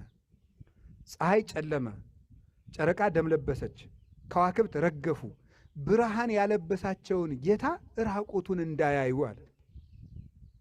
እንግዲህ ተመልከቱ፣ ፀሐይ፣ ጨረቃ፣ ከዋክብት ጌታቸውን አወቁ፣ አይሁድ ግን አላወቁትም። ቅዱስ ዮሐንስ አፈወርቅ ደግሞ ምን ብሎ የሚናገረው? አለት በክርስቶስ ደም ሲከፈት የአይሁድ ልብ ግን እንደተዘጋዋል አይደለም? እንደተዘጋዋል። አለት ግን የክርስቶስ ደም ጠብ ሲልበት ያን መሸከም አቅቶት ተከፍቷል። እነዚህን ሁሉ ኃይሎቹን መቃብራትን በመክፈት በደሙ ሙታንን በመቀስቀስ ከ500 ብቅ የሚሉ ሙታንን ወይም ከ500 በላይ የሆኑ ሙታንን ከመስቀሉ ስር አስነስቶ ቅዱስ ጳውሎስ አንደኛ ቆሮንቶስ ምዕራፍ 15 ላይ እነዚያ ከመስቀሉ ስር የተነሱ ባልንጀሮች ዛሬም በከተማ አሉ ብሎ እንደተናገረ የትንሣኤው ምስክር አድርጎ ዕለቱ የእሱ እንደሆነ ለማመልከት ዕለቱን ከፍሎ እስከ 6 ሰዓት ቀን ከ6 እስከ 9 ጨለማ ከዚያ በኋላ ብርሃን አድርጎ ቀንና ሌሊት ራሱ የእሱ ተላላኪዎች እንደሆኑ አሳያቸው። ተቀበረ። ታላላቅ የሆኑ ታላቅ ደንጊያ አምጥተው ዘጉ በመቃብሩ አፍ ላይ። የሮም ወታደሮችን ጠባቂ አድርገው ሾሙ፣ ቆለፉበት፣ በሮም ማህተም አተሙት። የዘመኑን ሕግ ደግሞ እንዳትረሱ በዘመኑ ተልኮ ተሰጥቶት ክርስቶስ ሌላ ጊዜ ደግሞ ጊዜ ከገጠመ ነግራቸው። አሁን ክርስቶስ ለምንድን ነው በመስቀል የሞተ የሚለውን ትንቢት ተነግሯል ከሚለው በተጨማሪ በዘመኑ ያለው ሕግ ለምን እንደተሰራ ነግራቸዋል። በጣም የሚያስደንቁ ፍቅሮችን እሱ ገልጦልናል። ያን ጊዜ እሱን እንተው። በዘመኑ አንድ ወታደር የሆነ ጥፋት ካጠፋ የሚቀጣው በስቅላት ሞት ነው። ልብ ብላችሁ ስሙ። በስቅላት ሞት ነው። ስለዚህ እንዳትረሱ፣ በስቅላት ሞት ነው የሚቀጣው። አሁን ስለዚህ እነዚያን ጠባቂዎች ተቀመጡ። እነዚህ ጠባቂዎች እንቅልፍ ሊወስዳቸው ይችላል አይችልም? ገምቱ። ሊወስዳቸው ይችላል ወይስ አይችልም? አይችልም። ለምን? እንቅልፍ ወስዷቸው አንድ ነገር ከመቃብሩ ቢከሰት ምን ይገጥማቸዋል? ጧት የስቅላት ሞት ይጠብቃቸዋል ማለት ነው። ስለዚህ ነቅተው ነው ሲጠብቁ ያደሩት። ክርስቶስ ግን እንኳን ዘበኛ የሞት አፍም አይዘውም። የሞት ጥርስ እንኳን ነክሶ አላስቀረውም። ከዚያ በኋላ ተነሳ በታላቅ ኃይል። መቃብር ክፈቱልኝ፣ መግነዝ ክፈቱልኝ፣ ድንጋዩን አንሱልኝ ሳይል ተነሳ። ድንጋዩን እንኳን አንከባለው የተገኙት መላእክት ናቸው። በኋላ ለሴቶቹ የከፈቱላቸው። ተነሳ። ደቀ መዛሙርቱ በተዘጋ ቤት ውስጥ እንዳሉ መጥቶ ሰላምን ሰጣቸው። የሰላም አምላክ ኢየሱስ ክርስቶስ ለሁላችን ሰላሙን ያድለን። ከዚያ በኋላ እንግዲህ ትንሣኤው ተገለጠ፣ ለደቀ መዛሙርት ተገለጠ። እንደገና ደግሞ ምን አደረገ? ክርስቶስ እንደተነሳ እስኪያርግ ለደቀ መዛሙርት ትንሣኤው እስኪገባቸው ድረስ ምን አደረገ? 40 ቀን አብሯቸው ቆየ። በሐዋርያት ልቡና የትንሣኤው ምስጢር እስኪሳልባቸው ድረስ መንፈስ ቅዱስን ላከ። ተስፋውን በመፈጸም በእርግጥ ክርስቶስ ሙቶ እንዳልቀረ አስረዳ። ኋላ በደቀ መዛሙርቱ እጅ በሚደረገው ታምራት ሙታንን ሲቀሰቅሱ፣ አጋንንትን ሲያወጡ፣ ደውያት ሲደነግጡላቸው፣ ፍጥረት ሲታዘዛቸው ደግሞ በደቀ መዛሙርቱ እጅ በሚያደርገው ኃይል እውነትም ክርስቶስ ሕይወት መሆኑን አስረዳ። ያ የትንሣኤው አምላክ ዛሬም ከቤተ ክርስቲያን ጋር ይኖራል። ልክ በክርስቶስ ላይ የተገጠመው ደንጊያ፣ የተቀጠሩት መቃብሯት፣ የአይሁድ የሐሰት ምስክር የክርስቶስን ትንሣኤ ሐሰት ማድረግ እንዳልተቻለው በቤተ ክርስቲያን ላይ ያልተቆለፈ ቁልፍ፣ ያልተሳለ ሰይፍ፣ ያልተመከረ ምክር፣ ያልተሰበሰበ ሰራዊት የለም። እስከ ዛሬ ድረስ ቤተ ክርስቲያን ላይ ይመከራል። የክርስቶስ ትንሣኤ እያከሸፈው ቤተ ክርስቲያን እስከ ዛሬ ትኖራለች። ይሄ የትንሣኤው ምስጢር ነው። ደስ ይላችሁ ይገባል። ምናልባት ጊዜ ቢኖረን ኑሮ ቤተ ክርስቲያን ከመጀመሪያው ክፍለ ዘመን ጀምሮ በእንዴት ያለ መከራ መሃል እንደመጣች ያሳያችሁ ነበር። እንድትማሩ ግን እጠቁማችኋለሁ። ስለዚህ ቤተ ክርስቲያን ራሱ ክርስቶስ ለመነሳቱ ምስክር ናት። 12 ሰዎች ሰብከዋት፣ ጥቂት ሰዎች፣ ለዚያውም በትክክል ንግግር ያልተማሩ በገጠር የነበሩ በኢየሩሳሌም እንኳን እንደው ከከተማ የሚኖሩ ሳይሆን በናዝሬት በገሊላ አሳ እያጠመዱ ቀስ ብለው የሚኖሩ ተራ ገበሬ የነበሩትን ሰዎች መርጦ በማስተማሩ በንግግራቸው ጥበብ በማባበል በነገር ብዛት ማረኩ እኳ እንዳይባል፣ በሀብት ሳቡ እንዳይባል ድሆች የዕለት ስንቅ እንኳን ቋጥራችሁ እንዳትሄዱ ያላቸው፣ በጦር እንዳይባል ዘንግ እንዳትይዙ ያላቸው። በዚህ በመስፋቷ በዘመናት ሁሉ ኔሮን ቄሳር ከውሻ ጋር የሚያታግሉ በተለይ ደግሞ ሰዎችን ከውሻ ጋር አታግለው ውሾች እጃቸውን ሲበሏቸው የሚዝናና ክርስቲያኖችን ከውሻ ጋር እንጀራ እየሰጠ በግድ እንዲበሉ እየተደረገ እንጀራውን ሲቆርሱ ደግሞ ውሾች እየነከሷቸው በዚህ የሚዝናኑ እነዚህ ሁሉ አልፈው ቤተክርስቲያን መኖሩ ያስደንቃል። ዲያብሎስ ሙሉ ኃይሉን ቤተክርስቲያን ላይ ተጠቅሞ ሳይጨርስ አቀረ። የኢትዮጵያ ቤተክርስቲያን ራሱ ለዚህ ምስክር ነው። ዮዲት ስንት ዓመት ያቃጠለቻል? 40 ዓመት እንግዲህ ተመልከቱ። 40 ዓመት ቀንም ሌትም ተቃጥሎ አሁን ታሪክ ይተርፋል ተብሎ ይታሰባል? አምልኮት ይገኛል ተብሎ ይታሰባል? በፍጹም። ግራኝ ከቱርክ በሚመጡ ትልልቅ መሳሪያዎች እየታገዘ ከ15 ዓመት በላይ ቤተክርስቲያኒቱን በሙሉ በቀንም በሌትም አንድዶ እንዴት ትተርፋለች ብሎ ይታሰባል? አሁንም ድረስ የነገር እሳት በዘመን መሳፍንት ሚስዮናውያን መጥተው ብጥብጥ ሲያደርጉን በአጼ ሱስንዮስ ዘመን መጥተው ጣልቃ ገብተው ክርስቲያን ደንቀዝ በረሃ ላይ ብቻ 8000 ክርስቲያን አንድ ቀን ሲታረድ መሳፍንቱን እርስ በርስ እያበጣበጡ ቤተክርስቲያን እንድትሰደድ ሲያደርጉ ቅባትና ጸጋ እየተተከለ ቤተክርስቲያን እንድትታወቅ ሲያደርጉ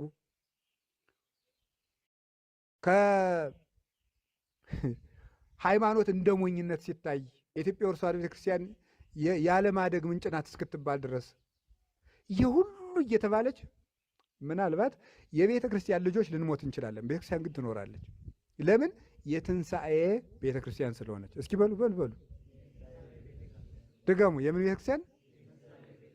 ጨምሩ። የምን ቤተ ክርስቲያን ናት?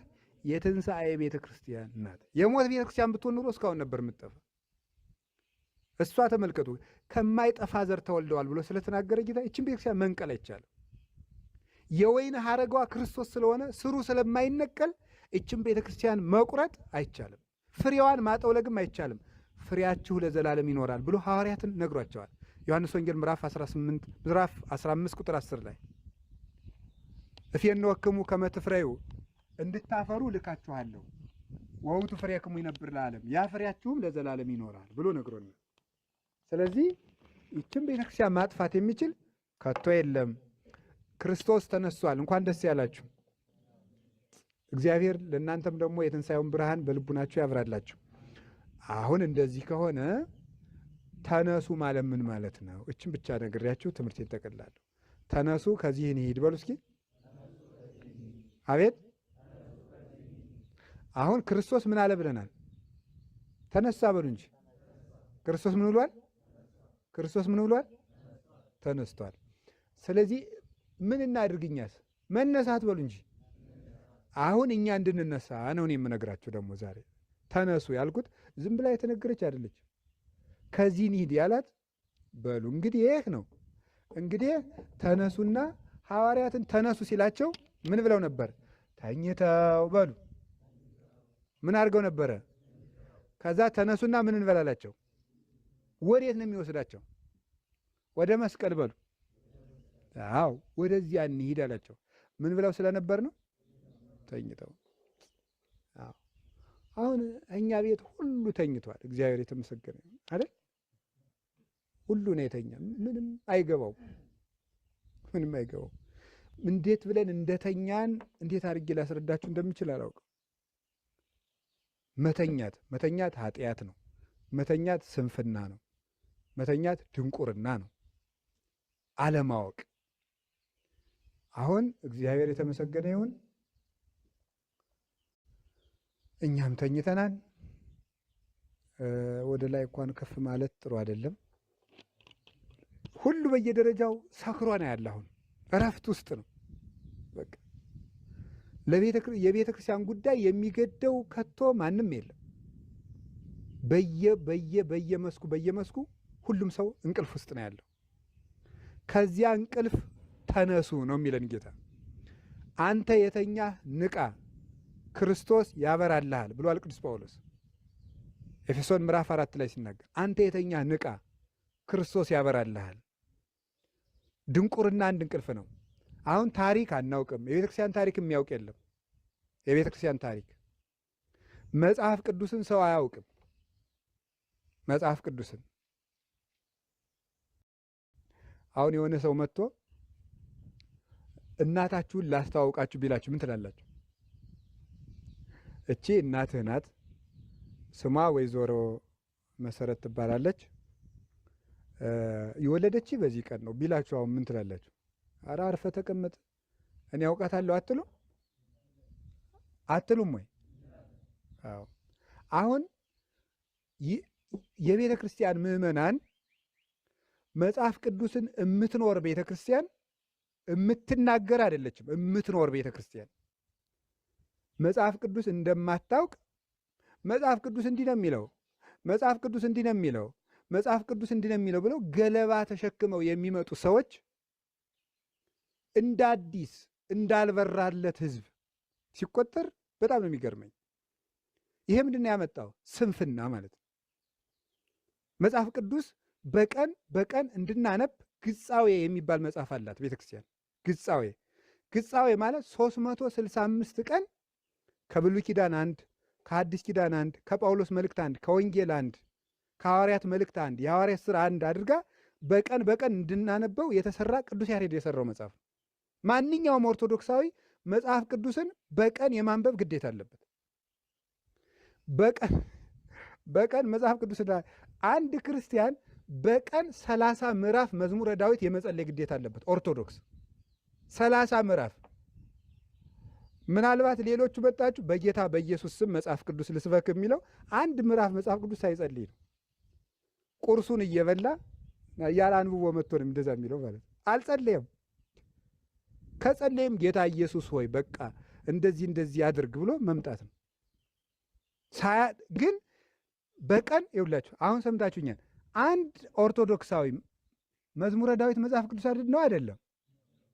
30 ምዕራፍ መዝሙረ ዳዊት እንዲጸልይ ቅዱስ ጳውሎስ ኤፌሶን ምዕራፍ 6 ላይ መዝሙራትን ዘምሩ በሁሉ አመስግኑ ስላለ ቅዱስ ያሬድ 150ውን ዳዊት በ7 ቀን ከፍሎ 30 መዝሙር እንድንዘምር ታዘናል።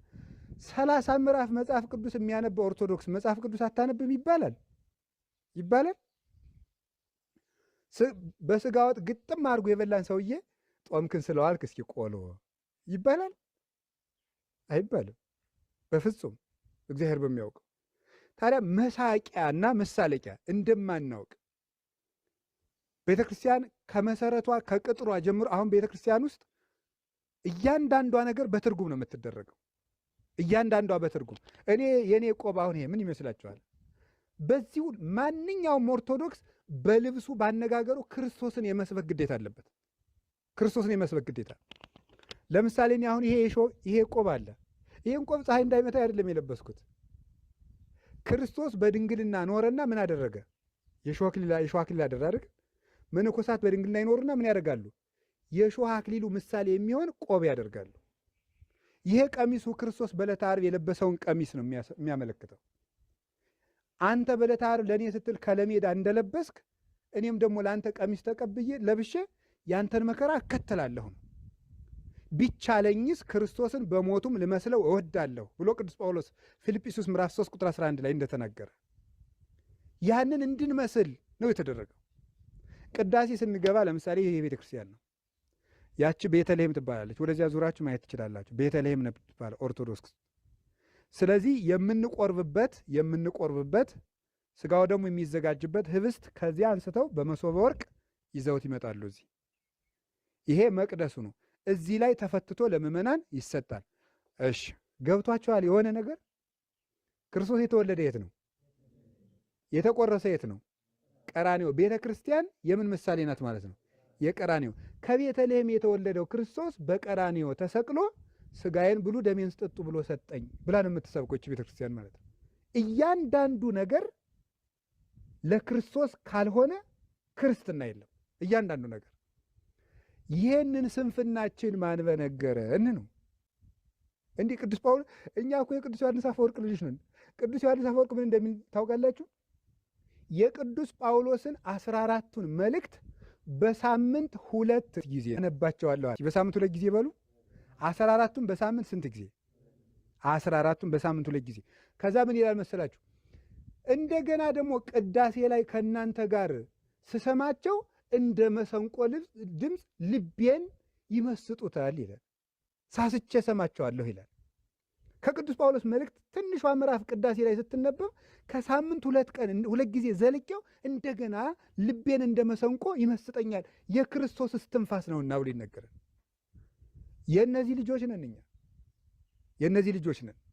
እንኳን ለተጻፈው ቃል ለመጽሐፉ ፍቅር ያለን አባ ጊዮርጊስ ዘጋስጫ 80 መጻሕፍትን በአቅማዳ ከቶ ብራናውን ተሸክሞ የክርስቶስ ቃል ሆይ በእኔ ይደርብኝ፣ ቀን ሲያነበው እየዋለ ሲተረጉመው እየዋለ መጽሐፉን ተሸክሞ እናንተ የክርስቶስ ትንፋሶች በእኔ ይደሩብኝ እያለ ተሸክሞ ቤተክርስቲያኑ ይዞር ነበር። አባቶቻችን ያስተማሩን እንደዚህ ነው። ቃልህ ለጉሮሮ ጣፋጭ ነው። እቺ ቤተክርስቲያን ቅዱስ ቂርቆስ ቤተክርስቲያን ነው አይደል? ቅዱስ ቂርቆስን ክርስቶስን ካድ ብለው የ3 ዓመት ልጅ ነው መርዝ ይሄ መራራ ቅጠል በጥብጠው ሲገጡት ምን እንዳለ ቃልህ ለጉሮሮዬ ጣፋጭ ነው ብሎ ነበር የተነገረው። ይሄ መጽሐፍ ቅዱስ ነው። ከንጉሱ ፊት ሄዶ እንዴት ያለ ሰላም ያለ ሕፃን አለው። አዎ ለእኔ ሰላም ይገባኛል፣ ለአንተ ግን ሰላም አይገባህም፣ ለዝንጎች ሰላም የላቸውም ይላልና። ማነው እንደዚህ የተናገረ? ኢሳይያስ ነው። ሰማዕታት መጻሕፍትን እየጠቀሱ ነው ያስተማሩ። እንዳለ ድጓው አሁን ዘርግቼ እያነበብኩ አሁን ብተረጉምላችሁ ብናብራራው በአማርኛ መጽሐፍ ቅዱስ ሙሉ ነው ያለው። እናንተ ግን እግዚአብሔር የተመሰገነ ይሁን ምን አለባችሁ? 2 ጥቅስ የመጣ ሰው ሲያዋዥቃችሁ ይውላል። ሲያዋዥቃችሁ ይውላል። በደንብ ማወቅ አለባችሁ። መጽሐፍ ቅዱስ ማንበብ አለባችሁ፣ መማር አለባችሁ። ተነሱ በሉ እስቲ ጎበዝ። ከየት? ከዚህ በሉ። ከየት? የት? ከዚህ ከዚያ ከስልካችሁ ውጡ። ከዚያ ተኝተ እንዲህ ሰው እስከ 7 ሰዓት ፌስቡክ ሲያውሎ 3 ሰዓት ይነሳና ደግሞ መልሶ የሚያየው ምኑን ነው? ፌስቡክ። ኧረ እባካችሁ ከዚህ ተነሱ፣ ከዚህ እንነሳ በሉ። አዎ ከስንፍና መነሳት አለባችሁ። ከማይጠቅማችሁ ወሬ፣ ከማይጠቅማችሁ ጭቅጭቅ፣ ከማይጠቅማችሁ ንትርክ መውጣት አለባችሁ። በቃ የማይጠቅማችሁን ነገር ተውት። የሆነ ሰው ራሱ ጓደኛ ተጣልቷችሁ ቴክስት ከጻፈል ያን በመመለስ ጊዜ ማባከን የለብህም። ከሱም ውጣ፣ ተው ዝም ብለህ። አይ ወንድሜ መስሎህ ከሆነ ይቅርታ፣ እኔ እንደዚህ አላሰብኩትም፣ ሌላ ጊዜ ተገናኝተን እናወራለን ብለህ ዝጋ። ቴክስት አንብበህ አሽርሃለሁ እያልክ ጊዜ ማባከን የለብህም። እንዴ ለምን ታባክናላችሁ? በቃ ጊዜ በጣም ውድ ነው። ጊዜ ምንድን ነው? ህይወት ነው። ህይወትህን ያበላሽብሃል። እንዴ ዘመናቸውን በሙሉ መጽሐፍትን ሲመረምሩ የነበሩት አይሁድ እኮ አልጸደቁበትም። 3 ሰዓት አብሮት የዋለው ወንበዴ ግን አቤቱ በመንግስትህ እነዚያ በ40 ዓመት ያልተጠቀሙትን እሱ 3 ሰዓት ተጠቅሞ ነው የጸደቀ። ከተጠቀምክበት ከ300 ዓመት ጅልነት የ3 ሰዓት ብልህነት ይሻላል። ጊዜህን ማባከን አይገባም። ክርስቶስ ይህን ጊዜ የሰጠን እንድንጠቀምበት፣ ከእሱ ጋር እንድንመሰጥበት ነው። እንድንመሰጥበት በጣም አንድ የበረሃ አባት በበረሃ የሚኖር አባት ነው። በክርስቶስ ማመን ማለት ለክርስቶስ መሞት ማለት ነው ይላል። እስኪ በሉ በክርስቶስ ማመን ማለት ለክርስቶስ ምን ማለት ነው? መሞት ማለት ምን ማለት ነው? መለየት ማለት ነው።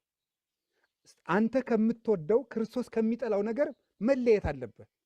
ለክርስቶስ እሱ ለአንተ እንደሞተ አንተ ደግሞ ለእሱ መሞት አለበት። እሱ ሊያድንህ ነው የሞተው፣ አንተ ግን እሱ እንዲያከብርህ ነው የምትሞተው። ያንን አድርግ ነው እና መነሳት እምላችሁ ከስንፍናችሁ ጊዜን ከምታባክኑበት፣ ቁጭ ብላችሁ ከምታወሩበት፣ ለውጥ የማታመጡበትን ፖለቲካ ከምታወሩበት። ቁጭ ብሎ አሁን ፖለቲካ የሚያወራ ሰው አለ። ረጅም ፊልሞችን ከምታዩ፣ ረጅም ድራማዎችን ከምታዩ መጽሐፍ አንብቡበት። መጽሐፍ ቅዱስ የመጀመሪያ የህይወት መመሪያችሁ መሆን ይገባዋል። ማለዳ 1 ምዕራፍ፣ ማታ ራሱ ከመተኘታችሁ በፊት የተቀደሰ ነገር ሰምታችሁ ነው። መኝታችሁን በረከሰ ነገር መደምደም የለባችሁ። የተቀደሰ ነገር አይታችሁ ከተኛችሁ ሌሊቱ ሁሉ የተቀደሰ ነገር ታያላችሁ፣ በህልማችሁ እንኳን ሳይቀር። ግን ህልም እንዳትከተሉ ደግሞ ሰይጣን እንዳይጫወትባችሁ። ስለዚህ ጊዜን መጠቀም፣ ቦታን መጠቀም። እስኪ በሉ ቦታን መጠቀም በሉ። አሁን ለእናንተ ያ ትልቅ እድል ነው፣ እግዚአብሔር በሚያውቀው ማለት ነው። መርከብ የምትሰሩ ከሆነ በጣም ትልቅ እድል ነው። ብዙ ታነባላችሁ፣ ረጅም ጊዜ መጸለይ ትችላላችሁ። አብዛኛው ሰው ደግሞ መርከብ የሚሰራ ሰው መርከብ ውስጥ ነው የሚኖረው። በቃ በጣም ብዙ ዓመትም ሁሉ ሊኖር ይችላል። እረፍቱም ጥቂት እንደሆነ ነግረውኛል ሰዎች ማለት ነው። ስለዚህ ዚያን ክርስቲያን ማለት እግዚአብሔር ሁኔታዎችን እንዲለውጥለት የሚፈልግ ሳይሆን ሁኔታዎችን ወደ ራሱ እያመጣ የሚኖር ማለት ነው። ያገኘኸውን ነገር እድል አድርገህ ምን ታደርግበታለህ? ትጠቀምበታለህ ማለት ነው። ያገኘኸውን ነገር የገጠመህን የህይወት መስመር ክርስቶስን ለማምለክ ክርስቶስን ለመከተል ተጠቀምበት። ያገኘሃትን መንገድ ማለት ነው። አይ እንዲህ ሲሆንልኝ እንትን እላለሁ፣ ከእንደዚህ አይነት ሁኔታ ስወጣ እንዲህ አደርጋለሁ የሚባል ክርስትና የለም። የነገ ክርስትናም የለም። የዛሬ ክርስትና ነው ያለው። የመዳን ቀን ዛሬ ነው። ከዛሬም መቼ ነው? አሁን ነው። ስለዚህ እኔ ከዛሬ ጀምሮ የምነግራችሁ ጊዜያችሁን በአግባቡ እንድትጠቀሙ፣ ሳትጸልዩ እንዳትኖሩ፣ ራሳችሁን በኃጢአት እንዳትሸነግሉ። ሰው ብቸኝነቱን የሚረሳው በምንድን ነው? በኃጢአት ነው። ብቻችሁን ረጅም ጊዜ ስታሳልፉ ወደማትፈልጉት ዝሙት፣ ወደማትፈልጉት መጠጥ ልትሄዱ ትችላላችሁ። ብቸኝነታችሁን በክርስቶስ አጽናኑት እንጂ በኃጢአት አታጽናኑት። በርኩሰት የሚጽናና ኃጢአት የሚያዳክም መጽናኛ ነው። ኃጢአት መልስ ሰጥቶ አያውቅም። ኃጢአት ሌላ ኃጢአት ማድረግ ይፈልግ። አንዳንድ ጊዜ ሰይጣን ከኃጢአት ወደ ኃጢአት የሚመራ ምን እያለ ይመስላችኋል? የዛሬ ላርግና ድግም አይደግመኝም። ከዛ ደግሞ ያ ደግሞ ምን ያደርጋል? ትዝታ ይጥልብሃል። ሪኮሊንግ ይጥልና ደግሞ መልሶ የዛሬ ላርግና አይደግመኝም። ኃጢአት መልስ ሆኖ አያውቅም የሚባለው ለዚህ ነው። ኃጢአት መልስ ሆኖ አያውቅም። መልስ የሚሆነው ንጽህና ነው። እና ንጽህናችሁን ጠብቁ። በነገራችሁ ላይ መርከብ በብዙ መንገድ ነው የተተረጎመው። መርከብ ንጽህና በመርከብ ነው የሚተረጎመው። ለምሳሌ መርከቡ ቢሰበር ጓዙ ምን ይላል? ጓዙ ምን ይላል? ይሰጥማል። የተጫነው ሰው ሁሉ ይሰጥማል። እና ንጽህና መርከብ ነው ይባላል። ንጽህና ምንድን ነው? መርከብ ነው። ንጽህና መርከብ ከሆነ ንጽህና መርከብ ከሆነ ሰዎቹ ደግሞ ጓዙን ደግሞ እንደ ሌሎች እቅዶች ውሰዱት። በሕይወታችን እንደምናቅዳቸው እቅዶች ውሰዱት። ይኸውላችሁ መርከቡ ሲሰበር በመርከቡ ላይ የተጫኑት ሁሉ እንደሚሰጥሙ ሰው ንጽህናውን በኃጢአት ሲያቆሽሸው እቅዶቹ ሁሉ አብረው ይበላሹበታል። ተስፋው ሁሉ ይበላሻል። ሌላው ቀርቶ ልጸልይ ቢል እንዲሁ ነህ ስትጸልይ ልጸልይ አታፍርም እንዴ ይለዋል ማለት ነው። ስለዚህ መርከቡ ጥንቃቄ ሊጠበቅ ይገባል ማለት ነው። ንጽህናችሁን በደንብ አድርጉ። የጆሮ ንጽህና አለ። በጆሮአችሁ ርኩሰት ላለመስማት፣ በአይናችሁ ርኩስ ነገር ለማየት የአይን ንጽህና። የሰው የህይወት በሮቹ የሚባሉት እነዚህ አምስቱ ናቸው። በእነዚህ በአምስቱ ህዋሳት የሚገቡት ነው ህሊናውን ማርከስ የሚጀምረው። እሱ ረጅም ነገር አለው። እሱን አንብባችሁ ድረሱበት በደንብ አድርጋችሁ። ሰው እነዚህን ከጠበቀ ህሊናው ሊረክስ አይችልም። የሚያየውና የሚሰማው ነገር የሚያረክሰው እና የረከሰ ነገር ላለማየት መርከባችሁን ጠብቁ።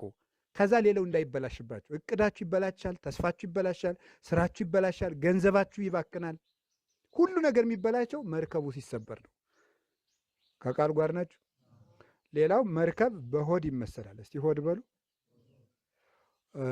መርከብ እንግዲህ አንድ መርከብ ስንት ቶን እንደሚጭን 100 ቶን መጫን ያለበት መርከብ 200 ቢጭን ምን ይሆናል? አቤት ሆድ መርከብ ነው። ያለ መጠን ስንጨንበት ምን ይሆናል? ይሰጥማል። ምንድነው የሚሰጥመው? ሆዳም ሰው እቅድ የለውም፣ ሰጥሟል። በሆድ ምንም እቅድ የለውም፣ ተስፋም የለውም። እንደዚሁ ነው ቤተክርስቲያን፣ እንደዚሁ ና ሰው እየሞተ ነው፣ እንደዚህ ችግር ደርሶ ወስዱት ያው ነው ምን ታደርጋለህ እያለ መብላት አይዞርለትም ሁሉ ማለት ነው። አስጥሞታል። በቃ እንዲሁም የሚለው እኔ በነገራችን እንዲህ ነው የሚለው፣ እንዲሁም እኔ እንዲህ አይነት ጭንቅ ነገር መስማት አለ፣ ይቅርታ አድርግልኝ፣ በቃ እኔ ቀለል ብሎ መኖር ነው የምፈልግ ይላል። ይሄ የሚያደርገው ምንድን ነው? ሆዳም ነዋ። ሆዱ በቃ አስጥሞታል። ሌላ መስማት አይፈልግም። አብሶ የሀብታም ልጅ ከሆነ ደግሞ ይብሰዋል። ምክንያቱም እያደረጉ ነው። ኖ ልጄን የሚያስጨንቅ ነገር አትንገሩብኝ እየተባለ ነው የሚያድገው። እና ሆዳም አትሁኑ። መጥናችሁ መብላት አለባችሁ። ጾም መጾም አለባችሁ። አሁን ብለው ፈረንጆቹ አቅቷቸው ወደኛ እየሮጡ እየመጡ ነው። እግዚአብሔር የተመሰገነ ይሁን። ለምንድን እየመጡ ነው የምላችሁ? ድሮ ጾም ነውር ነው። የምግብ መፈጨት ልመት እንሽርሽሪት የሚካሄደው በየስንት ሰዓቱ ነው አሉ? በየ4 ሰዓቱ። አሁን ግን በ24 ሰዓት አንድ ጊዜ መብላት ወይም መጾም ከካንሰር ይጠብቃል። ተመስገን። እንኳን ካንሰርን አመጣው እግዚአብሔር። ይውላሂ። ስለዚህ መጾም ራሱ ለጤና ጥሩ ነው ብለው ቁጭ አሉ ማለት ነው። ድሮ ምናል መኖር ማለት መደሰት ነው። በቃ የፈለግከውን ነገር ስራ አሉ። አሁን ሳታኒክ ባይብል የሚባል ታትሟል። የሰይጣን መጽሐፍ ቅዱስ ማለት ነው። ሳታኒክ ባይብል የሚባለው ታትሟል። እና አትስረቅ ካለ ስረቅ ነው የሚል አስርጋለሁ። ጊዜ ቢኖር ኑሮ አነብላችሁ ነበር። ቤት ነው ግን ያለ መጽሐፉና ሲገርመኝ ነበር። ተቃራኒ ነው። ክርስቶስ የምታዝኑ ብፁዓን ናችሁ ይላል። እሱ ምንድን ነው? ደስ ይበል የምትደሰቱ ብፁዓን ናችሁ አለ። አሁን ደስታን ፍለጋ እኮ ነው። ከሴት ጋር ደስታ አልበቃው ቢል ሰው ምን ጀመረ? ግብረ ሰዶማዊነት። ሴቷ ከወንድ ጋር የምትደሰተው ደስታ ቢያንሳት ሴት ከሴት ጋር። ይሄንን ያመጣው ምንድን ነው? በቃ ስክር ማለት ደስታን መርህ ማድረግ ነው። አሁን ግን ሲያቅታቸው ኖ መኖር ማለት መደሰት ሳይሆን ሰልፍ አክቹዋላይዜሽን ነው አሉ። ራስን ምን ማድረግ ነው? ማግኘትና እውን ማድረግ ነው። አሁን ይሄን ካመጡልን ዌልካም ብለን ሰልፍ አክቹዋላይዜሽን ማለት ዳዊት ለሰሎሞን ምን ያለው ነው? ልጄ ሆይ ሰው ሁን በሉ እስቲ። ሰው ሁን። እንደ እንስሳ ሳይሆን እንደ ማን መኖር ነው? ሰው መሆን፣ እንደ ሰው መሆን ነው። ስለዚህ ታስባለህ፣ አስቦ መኖር ነው። እንድታስብ የሰው ክብሩ ማሰቡ ነው። አስበህ ስትኖር ከእንስሳት ትሻላለህ። ማሰብ ስታቆም አውሬ ትሆናለህ። ስለ ዝምድና አታውቅም፣ ስለ ጾም አታውቅም፣ ስለ ምንም አታውቅም። ነውር ክብር ይሆናል። ሁሉ ነገር ደስ እስካለ ድረስ ታደርገዋለህ። ያን ጊዜ ከእንስሳት እኩል ትሆናለህ፣ እንዲያውም ታንሳለህ። እሱ ሳይገጥ አሁን እኮ በጣም ይገርማል። ስልክ እንዴት አሁን የስልክ ሴንሰር እኔ ሁልጊዜ ነው የሚያስቀኝ። ሁልጊዜም ስለምናገረው አሁን ድገመው። ስልክ በጣም ነው ሰውን የሚሳደበው። አሁን መሰልጠን በሉ እስቲ በሉ መሰልጠን። ጥሩ። መሰልጠን ማለት ምን ማለት ነው? ስልጣኔ ማለት ነው። መሰልጠን ማለት ቃሉ መሰልጠን የሚለው ግዕዝ ነው። ቃሉ መሰልጠን የሚለው የግዕዝ ቃል ነው እና መሰልጠን ማለት መቻል ማለት ነው። እስኪ መቻል በሉ። አንድ ሰው አናጺነት ሰለጠነ ካለ ምን ማለት ነው? አናጺነት ምን ማለት ነው? ቻለ ማለት እና መሰልጠን ማለት ምን ማለት ነው? መቻል። ጥሩ ነው። አሁን ስልክ ሰልጥኗል። ይሄ ምንድን ነው የምትሉት? በፊት እንትን የፊት ፓስወርድ የሚባል ፌስ አይዲ ነው ምንድን ነው? እንደዚህ ታሳየዋለህ። አሁን እኔ ሌላ ሰው መጥቶ ኖ ይላል። ሰልጥኗል ማለት ነው። ሰው ግን አሁን አያውቅም። የሚረባውን አያውቅ፣ የሚጎዳውን አያውቅ፣ የሚያገባትን አያውቃት፣ የምታገባውን አታውቅ። ስልክ ሰልጥኗል። ግርም ነው የሚያደርገኝ ሴንስ እያደረገ። አሁን ሰው ቢሰርቁት አያውቅ፣ የሚሰርቁትን አያውቅ፣ የሚያጠፉትን አያውቅ፣ የሚያለሙትን አያውቅ። ሲደግፉ ይደግፋል፣ ሲነቅፉ ይነቅፋል። ሆ ሲሉት ሆ ይላል፣ ውጣ ሲሉት ይወጣል፣ ግባ ሲሉት ይገባል። ዝንጀሮ ሆኗል ሰው። ስልኩ ነው የሰለጠነ ወይስ ሰው ነው የሰለጠነ? ስለዚህ ቆርቆሮ በሰው ላይ ሰልጥኗል። ሰው ግን በቆርቆሮ ላይ መሰልጠን አልቻለም። ሰው ቆርቆሮን ተጠቅሞ ስራ መስራት አልቻለም። ቆርቆሮ ሰልጥኖ ግን በሰው ላይ ስራ እየሰራብን ነው። የገዛ ስልኩ ሰውን አደንዝዞ አጥፍቶታል። አሁን አጥፍቶታል። ስለዚህ አሁን የምነግራችሁ ሆዳም አትሁኑ። ሆድ ስታበዙ እንቅልፋም ትሆናላችሁ። ሀሳብ የለሽ ትሆናላችሁ። የተረጋጋ ሰው መሆን አትችሉም። ይኸውላችሁ አንድ በበረሃ የሚኖር አባት ምንድን ነው የሚለው? በደፈረሰ ውሃ ፊትን ማየት አይቻልም ነው የሚለው።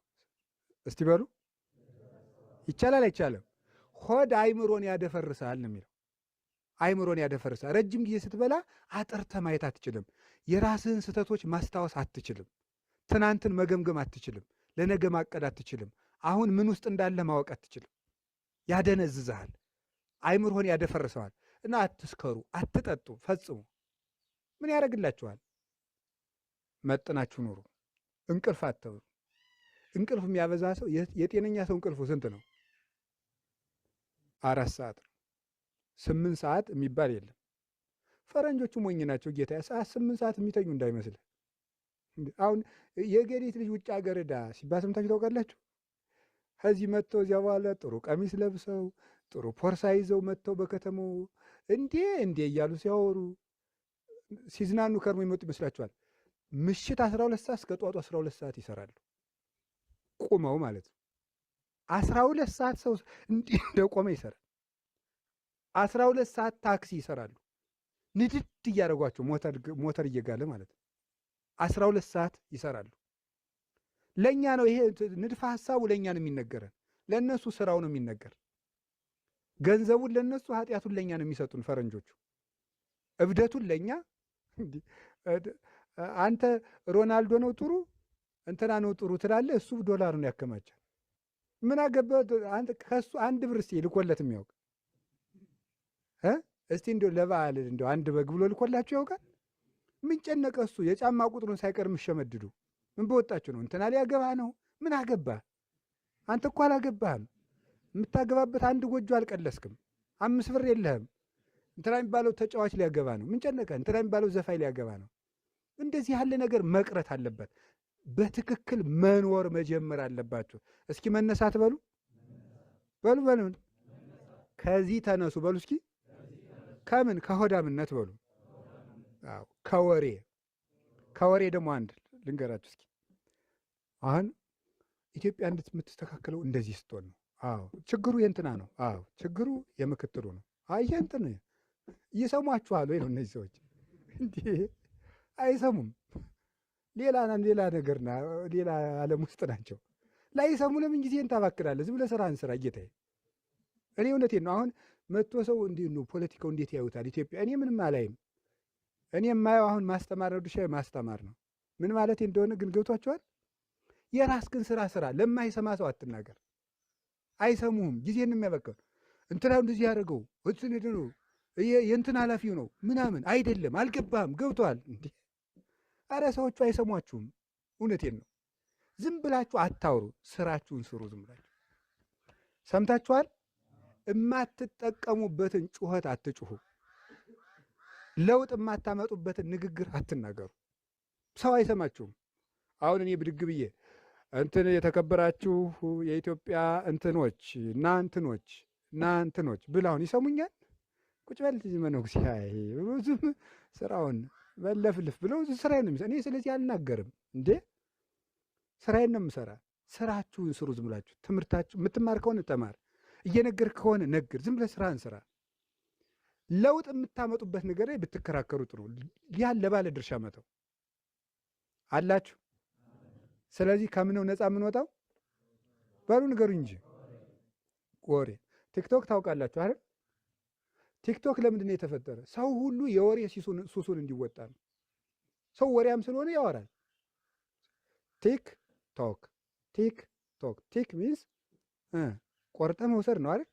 በቃ ዝም ብለህ የመጣልን ቲክ ታረጋለህ፣ ቶክ ታረጋለህ፣ ታወራለህ። ቲክቶክ እና እንደዚህ የሚያስወሩን ለምን? ሰው ወሬኛ እንደሆነ ነው። ምን ያህል ሰውን ማደንዘዝ ይፈለጋል? እንዳናስብ እኮ ነው የሚያደርጉን። ይገባቸዋል። ግን ፈረንጆች የሚሰሩት ስራ አይማምላክን ቀልድ እየነገርኳቸው አይደለም። ፈረንጆቹ የሚፈልጉት እንዳናስብ ነው። እዚህ ምን ያደርገዋል? አየህ ትግሬ ስለሆንክ ነው እንዲያደርጉ ይላል። አየህ አማራ ስለሆንክ ነው እንዲያደርጉ፣ እንትን ኦሮሞ ስለሆንክ ነው እንዲሆን የቤት ስራ ይሰጡናል። እነሱ በዚህ ስንባላላቸው የለም እነዚህ ሰዎች እኮ የቤት ስራ እየሰጡ ኢትዮጵያን ሊያፈርሷት ነው፣ እኛ አንድ መሆን አለብን ብለን እንዳናስብ ደግሞ ምን ያደርገዋል? በቲክቶክ ያደነዝዛል። ችግሩን ለመርሳት እዚያ ውስጥ ገብተህ ትደነዝዛለህ። መፍትሄ ማሰብ አትችልም። ስለዚህ ከእንደዚህ ያለ ወሬኛነት ውጡ። ወሬ ይዛችሁም አታናፍሱ። የወሬ ደጋፊም አትሆኑ፣ የወሬ አርበኛም አትሆኑ፣ የወሬ ክርስቲያንም አትሆኑ። ታውት ስለ ድንግል ማርያም ስለ ቅዱሳን ስለ ምናን የሚያወራውን ጴንጤውን ታውት፣ ይለፍልፍ። አንተ መጽሐፍ ቅዱስን ተማር፣ እግዚአብሔርን አምልክ፣ ተከተል። በነገራችን ላይ ሞኝ ሰው ጅል ሰው ስራ ሰርቶ መክበር ሲያቅተው ምን ያደርጋል? የሰሩ ሰዎችን በመንቀፍ ክብር ያገኛል ማለት ነው። ሰርቶ መክበር አይችልም፣ ግን የሰሩትን ይነቅፋል። ይህ እኮ ራሱ ሳይኮሎጂ ነው፣ የተንኮል ሳይኮሎጂ ማለት ነው። ታዋቂ ሰው መሆን ካቃተው ታዋቂ ሰው ይሰደባል። ከዛ እሱ ምን ይሆናል? ቆይ እስኪ ምን ብሎ ነው የሰደበው እያለ ሰው ሲያይለት ታዋቂ ሆነ ማለት። ድንግል ማርያምን ክሊክ ሲያደርግ ኦርቶዶክሱ በደንብ አክቲቭ እንደሆነ ስለሚያውቅ ማርያም እንዲህ ናት ሲል ግር ሊና የኛ ሰው ሄደ። አንተ ውሻ ማርያም ታማልዳለች እንዲህ የሚባል መልስ የለም፣ በስድብ መልስ የለም። መጽሐፍ ቅዱስ ትምህርት እና በደንብ ከዛም እንደሚያደርጉት መሰላችሁ ዶክትሪን አቅደው እያስተማሩ እንዳይመስላችሁ። የነገረ ድነትን ለማስተማር አይደለም፣ ሰውን እየበጠበጡ መቆየት ነው። እንዳያድግ በትምህርተ መለኮት እንዳያድግ ይመስላል። ለ6 ወር ተክለ ሃይማኖትን ይሳደብና በተክለ ሃይማኖት ወር ትንጫጫለህ። ጠፍቶ እሱ የራሱን ስራ ይሰራል። 6 ወር ሲሞላ ይመጣና ክርስቶስ ሰምራን ይሳደባል። ክርስቶስ ሰምራ ታማልዳለች ትንጫጫለህ። ይሄድና ደግሞ የራሱን ስራ ይሰራል። በወሩ ይመጣና ታመረ ማርያም ይሰድብልሃል፣ ትንጫጫለህ፣ ሌላ ስራ ይሰራል። አያችሁ፣ የቤት ስራ መስጠት ማለት ፖለቲካ ነው የተያዘው። ዘመዶች አላችሁ። ስለዚህ እኔ አሁን ነገር ቢናገር መልስ አልሰጥም። ሰው የፈለገውን ማለት ይችላል። ስራችንን የእግዚአብሔር ሰው ሆይ በሉ። አንተ ግን ዝም ብለህ ስራህን ስራ። ማነው እንደዚህ ያለ? ቅዱስ ጳውሎስ ለጢሞቴዎስ ሲነግረው ማለት የእግዚአብሔር ሰው ሆይ አንተ ዝም ብለህ ስራህን ስራ። አንተ ራስህ የቤት ስራ ስጥ እንጂ የቤት ስራ አትቀበል። ሰዎች እንዲድኑ የክርስቶስን ወንጌል ወደ እነሱ ማድረስ እንጂ እነሱ በሚያደርጉት የነገር መቦጫጨቅ ውስጥ መግባት አያስፈልግም። ለራሳቸው መተው ነው። የተረዳው ቀን እግዚአብሔር ልቡን የከፈተለት ቀን ይመጣል። እልክም አለማሳዝ። ምክንያቱም እዚያም ውስጥ የሚድን ሰው ሊኖር ስለሚችል አላችሁ። እግዚአብሔር ከሁላችን ጋር ተነሱ ከዚህ እንሂድ በሉ እንጂ ከምንድን ከወሬ ሌላ ቅድም ከምን አልካ ከእንቅልፍ በሉ። እንቅልፋችሁ መጠን ይኖረው። ሌላ እስከምንድን ሌላ እስከምን ከጊዜ ማባከን በሉ። ንጽህና ያልኩት እሳ ወደ ንጽህና እንሂድ። ከምን ከዝሙት በሉ እንጂ አሁን እንደዚህ ስንነ የክርስቶስ የምን ልጆች ሆን? የትንሣኤው ልጆች ሆን ማለት የትንሣኤ ከኃጢአት በንስሐ መነሳት፣ ከተስፋ መቁረጥ መነሳት ምን ለስራ መቁረጥ። አሁን የኛ ሰው ምን ይመስላል መሰላችሁ? እንዲህ ይላል፣ እኔ እኮ መጸለይ ይፈልጋለሁ፣ በእውነት በጣም ነው የምፈልገው፣ ግን አልችልም ይላል። ግን አልችልም፣ በቃ ሳምንት እንደጸለይኩ በቃ ያቋርጠኛል የሆነ ነገር፣ እኔ አላውቅም ብላችሁ አታውቁ? እኔ እኮ መጾም በጣም ነው የምፈልገው ይላል። እሺ ዮሐንስ አፈወርቅ የሚለው ንገራቸው። ኢትበል እፈቅድ ባይቲቱ፣ እወዳለሁ ብቻ አትበል። እስኪ በሉ አንድ ጊዜ እወዳለሁ ብቻ። እሺ አሁን አንድ ጊዜ ምሳ እወዳለሁ በሉ። ጠገባችሁ? እወዳለሁ ብቻ ነው ያልከው። ምን ማድረግ አለብህ? ምግብ ወዳለበት መሄድ አለብህ ማለት ነው። አንድ ሰው ወታደር መሆን እፈልጋለሁ ብሎ ስፖርት ሳይሰራ ቢተኛ እወዳለሁ ቢል መሆን ይችላል አይችልም? እኔ ሹፌር መሆን እፈልጋለሁ እና መንጃ ፈቃድ ተለማመድ፣ ኖ ሹፌር አይሆንም የሰውዬ። እኔ ምርት እፈልጋለሁ እና ቆፍር፣ አይ ብርድ ይመታኛል። እንዴ የምንፈልገው ኖሮ ለምንፈልገው ነገር ደግሞ ዋጋ መክፈል የማንችል ሆነን ዋጋ ማምጣት አንችልም። አንድን ነገር ለፈለጋችሁት ነገር ዋጋ እንደምትከፍሉ እርግጠኞቹ ነው።